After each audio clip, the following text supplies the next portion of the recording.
Therefore, since we are surrounded by so great a cloud of witnesses, let us each lay aside every weight and sin which clings so closely, and let us run with endurance the race that is set before us, looking to Jesus, the founder and perfecter of our faith, who for the joy that was set before him endured the cross, despising the shame, and is seated at the right hand of the throne of God.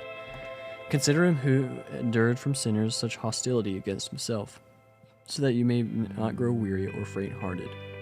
In your struggle against sin, you have not resisted to the point of shedding your blood, and you have forgotten the exhortation that addresses you as sons. My son, do not regard lightly the discipline of the Lord, nor be weary when reproved by him. For the Lord disciplines the one he loves, and chastises every son whom he receives. It is for discipline that you have to endure. God is treating you as sons. For what son is there whom his father does not discipline? If you are left without discipline, in which all have participated, then you are illegitimate children and not sons. Besides this, we have had earthly fathers who disciplined us, and we respected them. Shall we not much more be subject to the Father of spirits and life, and live?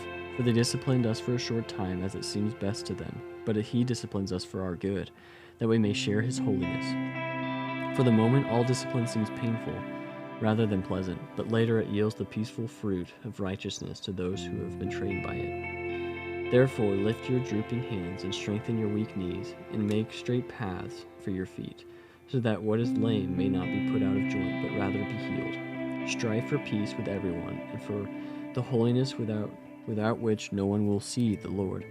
See to it that no one fails to obtain the grace of God, that no root of bitterness springs up and causes trouble, and by it many become defiled, that no one is sexually immoral or unholy like Esau, who sold his birthright for a single meal.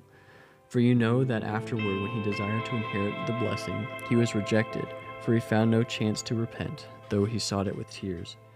For you have not come to what may be touched, a blazing fire and darkness and gloom and a tempest, and the sound of a trumpet and a voice whose words make the hearers beg that no further messages be spoken to them. For they could not endure the order that was given. If even a beast touches the mountain, it will be stoned. Indeed, so terrifying was the sight that Moses said, I tremble with fear. But you have come to Mount Zion, and to the city of the living God, the heavenly Jerusalem, and to innumerable angels in festal gathering, and to the assembly of the firstborn who are enrolled in heaven, and to God, the judge of all, and to the spirits of the righteous made perfect, and to Jesus, the mediator of a new covenant, and to the sprinkled blood and that speaks a better word than the blood of Abel. See that you do not refuse him who is speaking, for they did not escape when they refused him, who warned them on earth. Much less we escape if we reject him who warns from heaven. At that time his voice shook the earth, but now he has promised, yet once more I will shake not only the earth but also the heavens.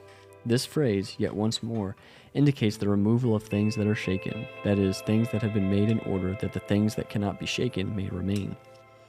Therefore, let us be grateful for receiving a kingdom that cannot be shaken, and thus let us offer to God acceptable worship with reverence and awe, for our God is a consuming fire,